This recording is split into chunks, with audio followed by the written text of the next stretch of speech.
सबसे पहले पर्यावरण दिवस पर जो भारतीय जनता पार्टी की जो सरकार है उसकी जो मुहिम है, एक पेड़ माँ के नाम पर, प्रधानमंत्री जी ने कई करोड़ों क्या अरबों खरबों पेड़ लगाने की जो शपथ ली है, उसका आज हम सब हिस्सा बने।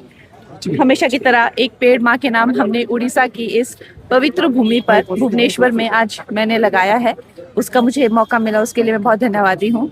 आज मुख्यमंत्री जी ने हमें समय दिया है हमारी फिल्म देखने के लिए, तो हम सब बहुत उत्सुक हैं और हम चाहते हैं कि जन जन जो है हमारी फिल्म से जुड़े, और जो हमारी फिल्म में जो हर भारतीय में जो भारत के प्रति आत्मीयता है, उसका जो एक वो भारत भाग्य विधाता का जो असली मूल्य है, उसको जो है हम समझे। और भारत के जो भाग्य विधाता है, हमारे जनसाधारण लोग जो दिन ब दिन भारत के लिए इतना कुछ करते हैं, उनका जो है हम मान सम्मान करें। मैम पूरी जाएंगे।